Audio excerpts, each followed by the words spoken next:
Inilah dasarnya kenapa mendoakan orang lain sama saja mendoakan diri sendiri. Begitu juga menolong orang lain sama saja menolong diri sendiri. Menyakiti orang lain sama saja menyakiti diri sendiri. Mencela orang lain, maka diri sendiri pun tercela. Karena salam sejati, Rahayu.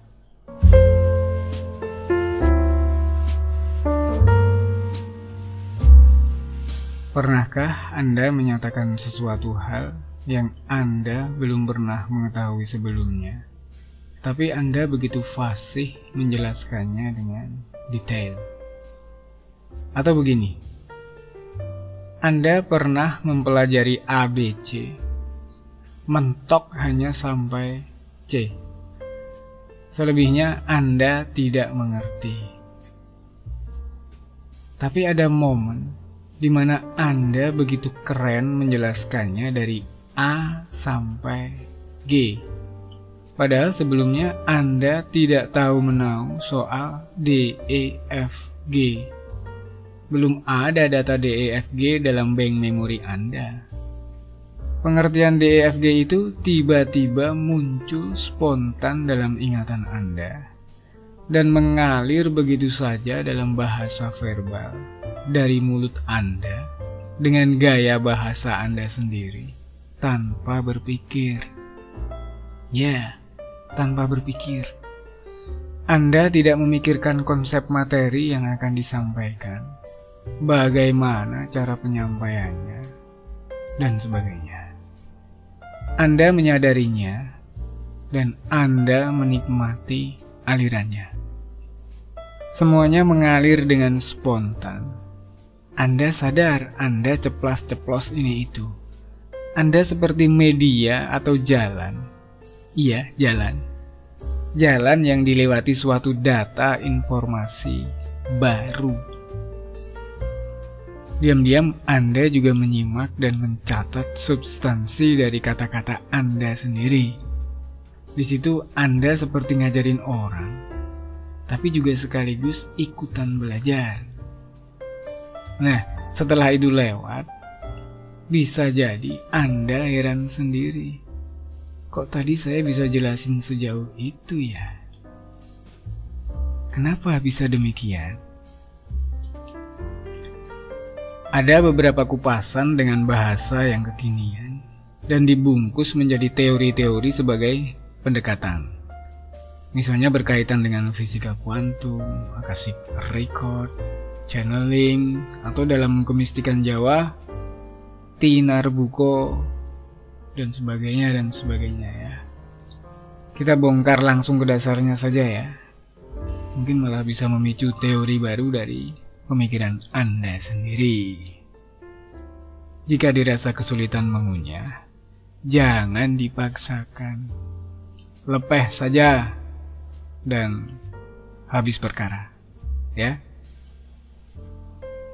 Begini, saya dan Anda sejatinya satu hal. Saya ya Anda, Anda ya saya, Anda ya mereka, mereka ya Anda.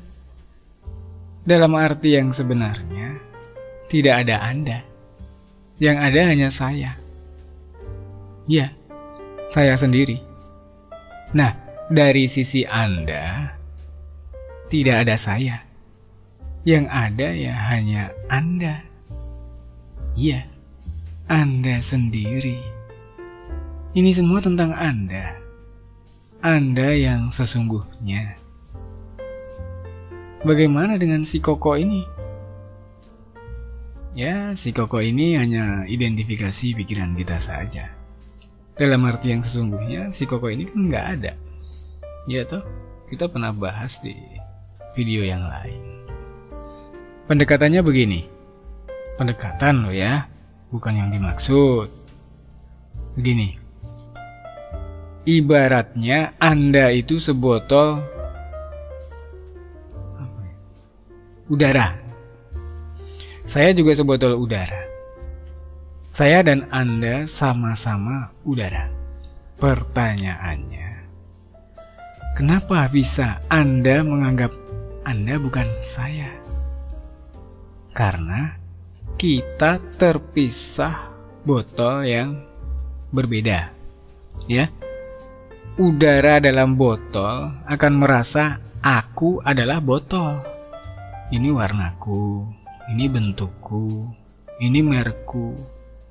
Aku adalah botol yang berisi udara. Aku ya aku, kamu ya kamu.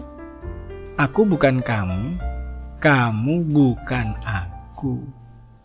Nah, si aku ini menganggap bahwa aku adalah botol. Maka wajar jika menganggap berbeda satu sama lain. Si aku ini tidak menyadari bahwa aku dan kamu adalah satu hal. Udara. Nah, seumpama tutup botol ini terbuka atau botol ini lenyap, tentunya udara yang di dalam botol dengan udara yang di luar botol nyambung, ya. Maka tidak ada lagi kamu, yang ada hanya aku. Aku yang ada di botol A adalah aku yang ada di botol B, C, D, dan seterusnya. Termasuk aku, dan banyak aku lain di luar botol. Yang di luar botol mengerti bahwa yang di dalam botol itu adalah bagian dari dirinya. Tapi yang di dalam botol, dia tidak merasa. Dia akan membedakan. Seperti yang tadi sudah kita singgung. Jadi tidak ada lagi kamu, yang ada hanya aku, ya. Aku yang ada di botol A adalah aku yang ada di botol B, C, D, E, F, G, dan seterusnya, dan seterusnya. Pengetahuanmu ya pengetahuanku. Pengetahuanku ya pengetahuanmu. Apapun yang kamu ketahui, aku juga ketahui. Apapun yang aku ketahui, kamu juga ketahui. Apapun yang kamu rasakan, aku juga rasakan. Apapun yang aku rasakan, kamu juga rasakan. Momen keterhubungan inilah yang menjadi sebab kenapa Anda bisa menjelaskan sesuatu yang belum Anda pahami sebelumnya. Ada satu kondisi di mana Anda terhubung dengan kesadaran lain yang sudah memahami DEFG. Dalam kondisi yang lain, dimungkinkan juga untuk terhubung dengan lautan kesadaran yang terdiri dari banyak badan-badan kesadaran dalam satu kemanunggalan. Inilah dasarnya kenapa mendoakan orang lain sama saja mendoakan diri sendiri. Begitu juga menolong orang lain sama saja menolong diri sendiri. Menyakiti orang lain sama saja menyakiti diri sendiri. Mencela orang lain, maka diri sendiri pun tercela. Karena dalam diri setiap manusia ada kesadaran yang jika pada posisi yang semestinya terhubung satu sama lain dalam ketunggalan. Hanya saja kesadaran fisik menganggap aku adalah jasad. Ini warna kulitku, ini namaku, ini rupaku, ini bentukku, ini sifatku, dan lain-lain. Pikiran membedakan antara aku dan aku yang lain. Aku begini, kamu begitu. Aku ya aku, kamu ya kamu. Ada aku, ada kamu. Aku bukan kamu bukan aku. Ya, pikiran yang bodoh dan tolol menciptakan aku yang susah lihat kamu senang, senang lihat kamu susah. Itu ya. Saat pikiran berhenti, terlihatlah esensinya dengan jelas. Saat pikiran runtuh, aku pun lenyap. Karena aku lenyap, maka sekat atau tabir antara aku dan kamu pun runtuh. Yang ada hanya aku. Aku yang tidak mengaku.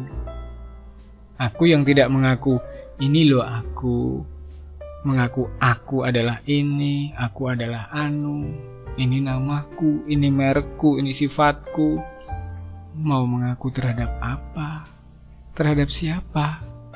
Lawang tidak ada realitas lain selain aku sendiri kok. Adanya pengakuan ini menunjukkan adanya dualitas.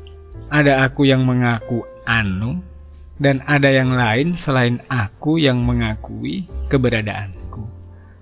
Artinya ada sekat yang membatasi atau membedakan antara aku dan aku yang lain. Ada botol yang memisahkannya. Ada aku dan kamu. Lebih jauh lagi, tidak ada aku. Lah, kalau aku tidak ada, lalu apa yang ada? Dalam ketunggalan, hanya sadar saja. Sadar yang sesungguhnya. Sadar sejati. Inilah kondisi asli. Aslinya begini. Kenapa tidak begini? Ya koreksilah. Nah, dari sini kita bisa bercermin. Selama ini, kita ngapain aja? Bagaimana dengan kondisi kita? Sekedar bahan perenungan. Salam hangat dan sukses selalu. Salam sejati.